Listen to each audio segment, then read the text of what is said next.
Okay, Andre, 43 years in, do you have any advice for new agents? We could throw it in right at the end here. Yeah, new agents. Um, I'm helping some new agents right now that have joined my company that I've sponsored to come into EXP. And of course, as a former manager, recruiter, trainer, mentor, whatever you call it, you go through, with experience, you kind of have an idea of who has the potential of doing well and who doesn't. And whenever I see a young agent who is so focused on how much money they can make, that to me is a turnoff right away. And the old saying, why are school teachers and nurses, and I don't want to be gender specific, but do so well in their careers in real estate, is because they have empathy and they're service oriented, and they really, they're empathetic. They understand the needs of the person, and they try to satisfy that, and the money will follow. So that's a part of the business that regrettably we see some people have a different view about. The whole concept of hyper marketing and selfies, and I guess I'm just a little bit older, and I think sometimes it's just too much. And I love to see, and you've been in business 22 years, so many of my colleagues have been as long as I have, or not many left, they're all dead. But the ones I've been in it for more than 20 years, and they've worked slowly to to a new agent, they have to understand it's going to be 2-3 years to get to an altitude where it starts working. Sometimes less if they have unique qualities, but it's all about good service, caring service. Don't worry about how much you get paid. It'll come. And but just building a business system and sticking to it and staying in touch, and that's pretty old school. But I think those rules or those realities don't change. It's so much fun after the experience that you have, and that I have the benefit of having, that you don't have to, you hardly have to prospect anymore, because you've got your clients that love you, know that you've treated them well, and they refer business to you. It's great. Yeah, repeat and referral is a wonderful way, and I know some people use that as their motto.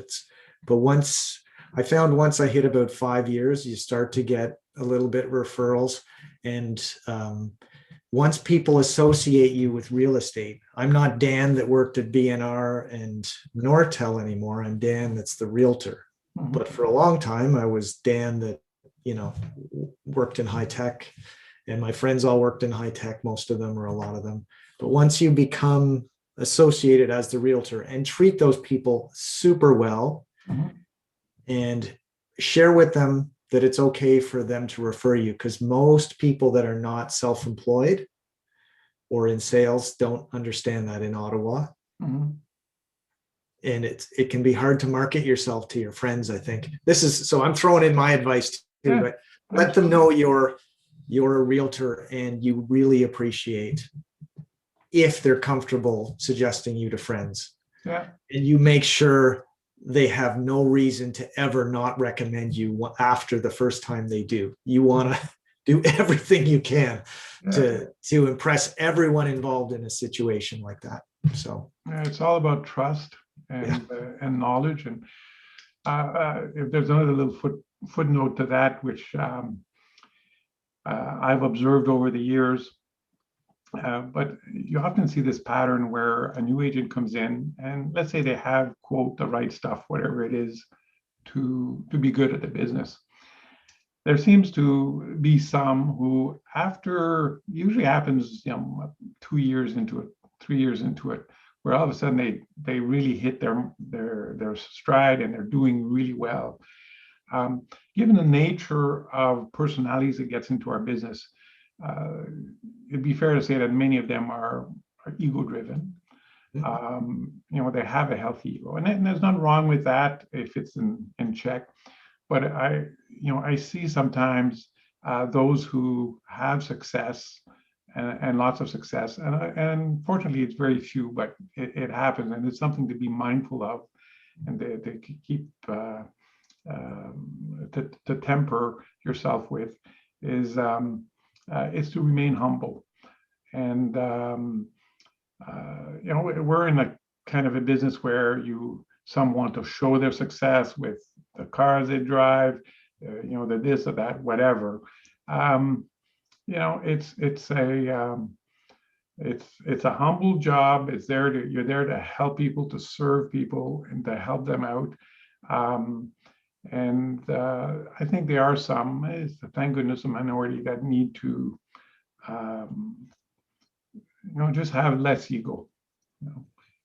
Tough love. Yeah, no, but it's a bit of a contradiction, because some of those ingredients are what are making them successful.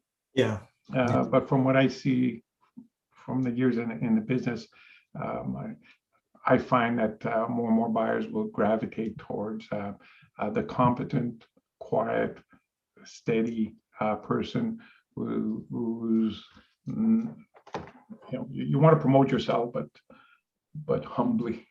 Yeah. It still takes 15 to 20, 25 years for that business to grow, but or 10 years, whatever. But it's like building a foundation right?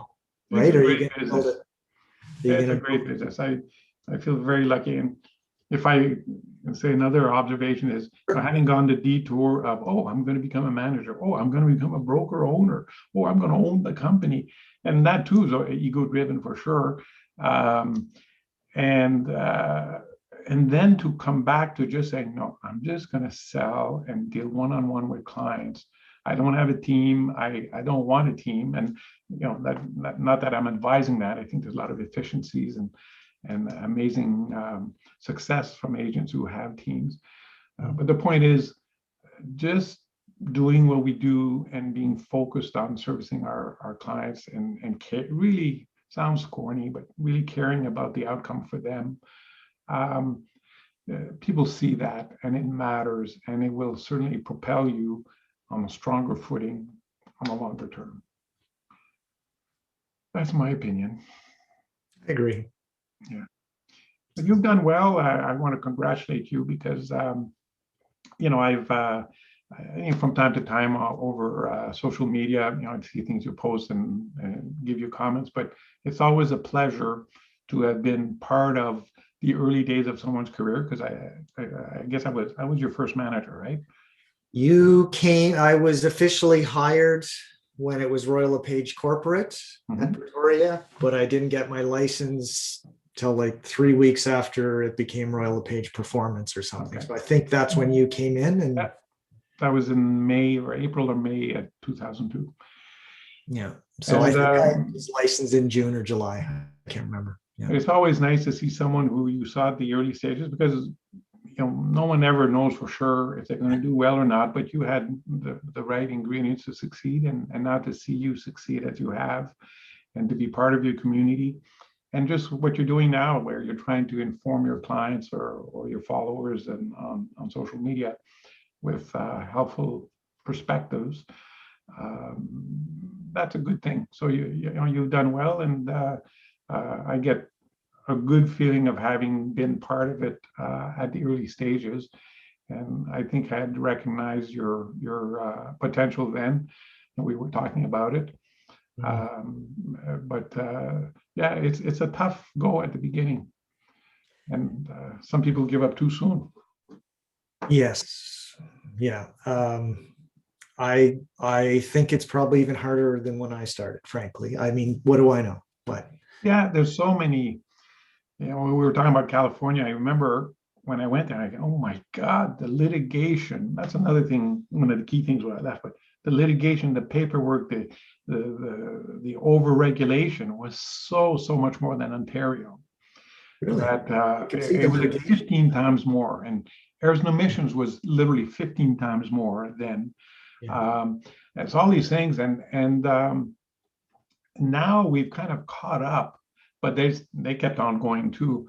So if there's another good message I want to share, is that our systems, which we take for granted, our MLS boards, our registry office, our land transfer, our land titles office, really is de facto. It's one of the best in the world.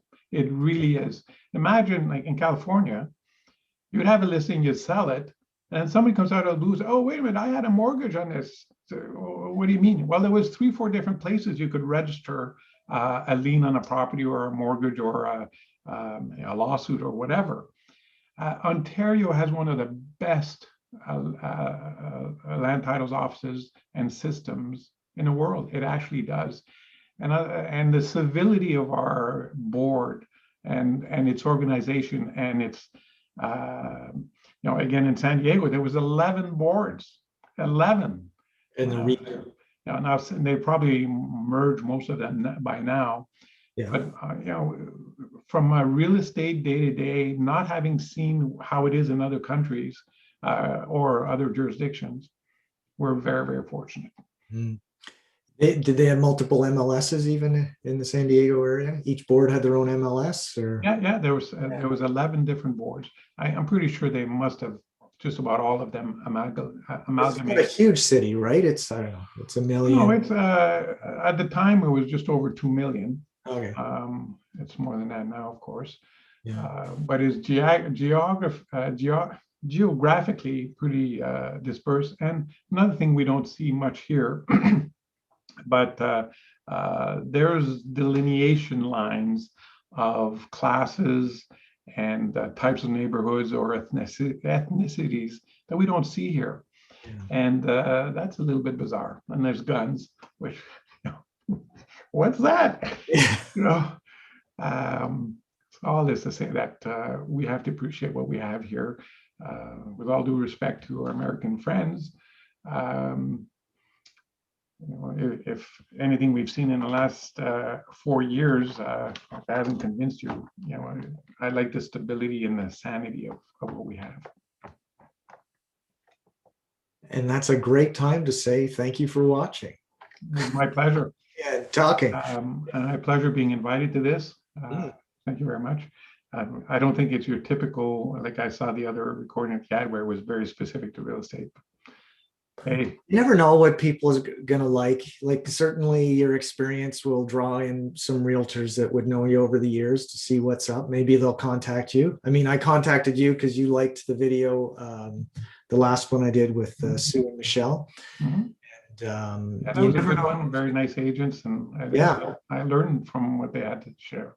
Yeah, Michelle had some interesting comments, right, about new construction and infill construction, and yeah, they're both lovely people. I know Sue much better, but no, Michelle's a real sweetheart too, and very, very knowledgeable and competent. Yeah, she's quite a producer. Yeah. Okay, Andre, thank you. It's been my pleasure, and we'll chat soon. I hope so. Okay. Take care. Cheers. Thanks. Bye.